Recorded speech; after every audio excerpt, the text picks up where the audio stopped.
Echoes of Fallen Gods, a Deep Well Chronicles novel by Mattias von Schantz. Chapter 5. Fraud. Larian had a good feeling about the day. For summer in the desert, the weather was actually quite pleasant.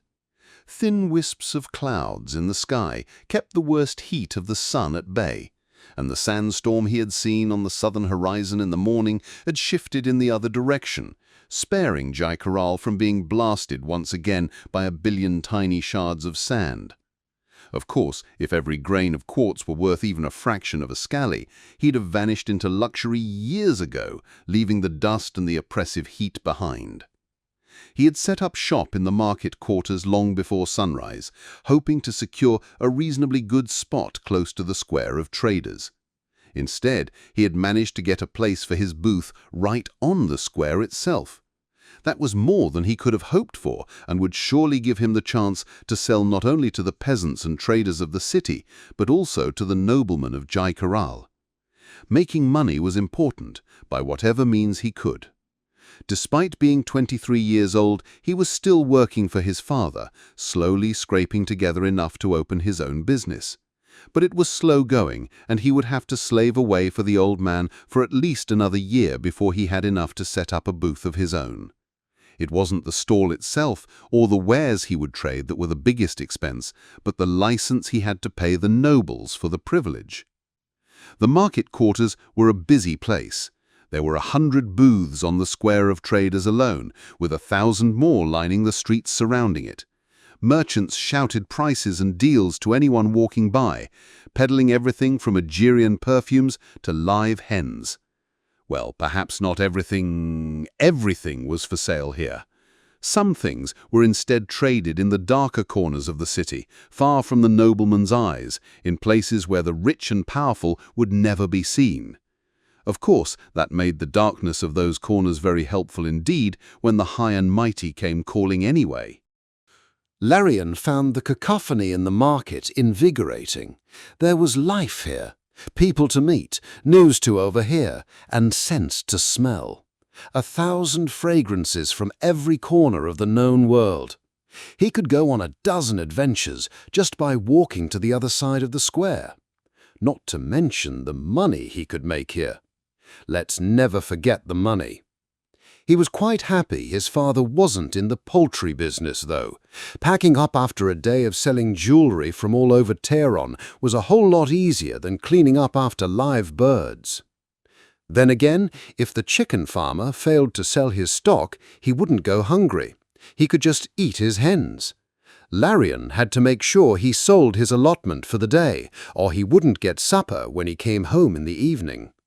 The small lunch package that his mother had sent with him, now sitting beside him wrapped in a brown cloth, wouldn't last him until breakfast. Greedily, he eyed the juicy sandwich that Jolmar in the booth next to his had sitting in the back, stuffed between boxes of melons and trays of grapes. But no matter how tasty it looked, appropriating it was probably not the best of ideas. Obviously, he had never done such a thing in his entire life. Not Larian, no. Of course he hadn't. Despite the bustling, chaotic nature of the market square, with people continuously coming and going, there were surprisingly few thieves around. Well, if you didn't count the traders themselves, he thought smugly. In every corner and at every crossroad, a group of soldiers kept a steady watch over the proceedings, making sure everyone visiting the square of traders was safe. The military was the backbone of the Nemean Compact. Not that the Compact had any intention of expanding outside the Burn, but situated as it was, bordering both the Algerian Empire in the northwest and the Deramar tribes in the northeast, its position was precarious, and it paid to be prepared for all eventualities. The Compact kept to itself, but woe to anyone who dared to trespass on the precious sands of the Nemean Burn. At least someone thought the quartz was worth something. The Deramar tribes themselves were not really a concern. In fact, Larian held a certain respect for them. Up until 5 centuries ago, the Nemeans had been tribal themselves before they united in the Compact. And beyond their shared social heritage, the Deramar were valuable trading partners, with the gemstones they mined in the northern mountains providing Larian and his father with a steady source of income when polished and set in jewelry made from precious metals, or, in some cases, painted lead, depending on the customer.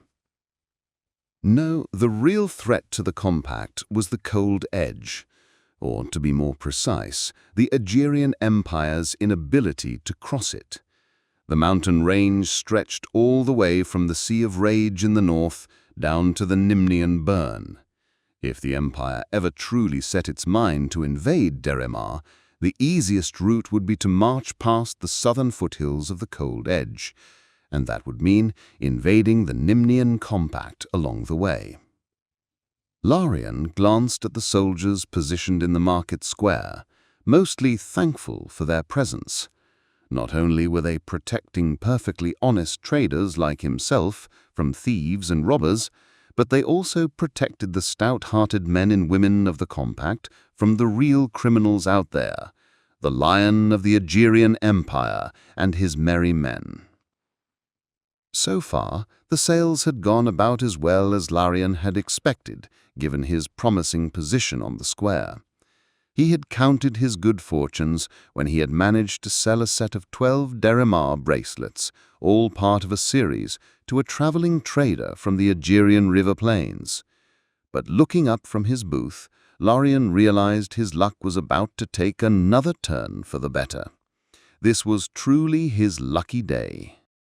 Approaching his stall was Jamin Raoul. Count Jamin Raoul, Larian corrected himself, together with his full entourage of advisors, concubines, and, most important of all, his treasurer. "Welcome, sir, to my humble shop," Larian greeted the nobleman, standing up from his chair as a sign of slightly less than sincere respect for the well-dressed and very rich man in front of him. "Everyone knows you're a man of the most refined taste, sir," he continued, making sure to butter up the Count properly before even thinking about making a sale. "How can the beautifully crafted items you see in front of you enrich your splendid home today?" Count Raoul didn't say a word. He looked at Larian with a certain amount of disdain before quickly glancing at the jewelry in bronze, gold, and silver lying on the plum-colored cloth covering his sales desk.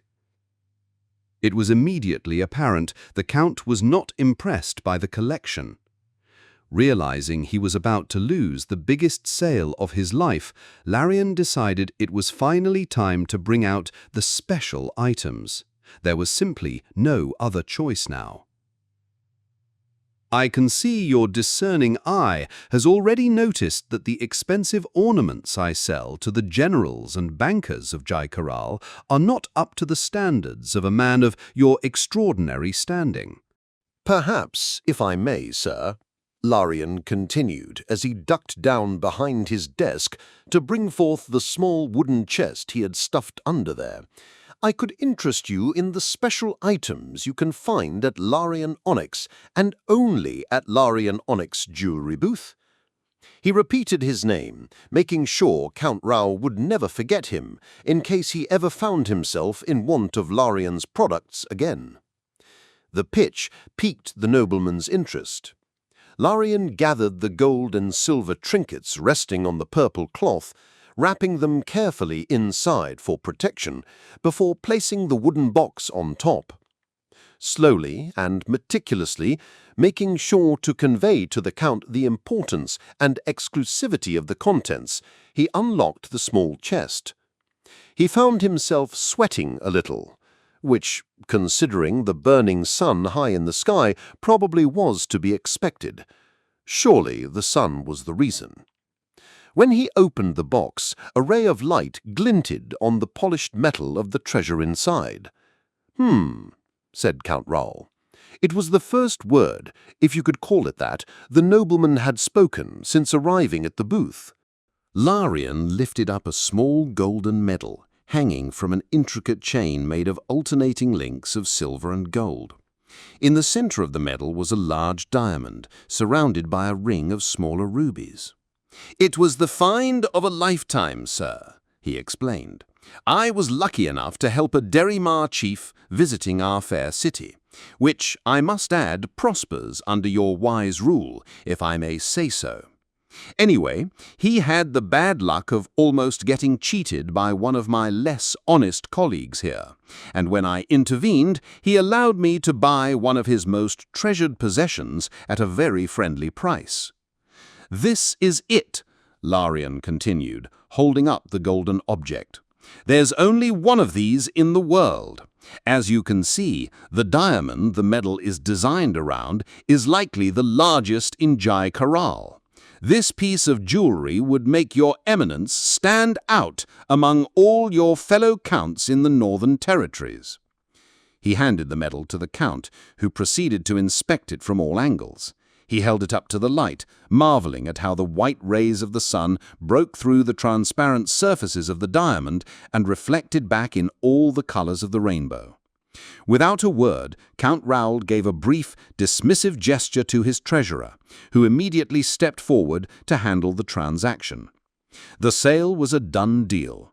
Careful not to give away his feelings, Larian took the rather substantial bag of scaly the old, crusty man handed him and stuffed it into his pants.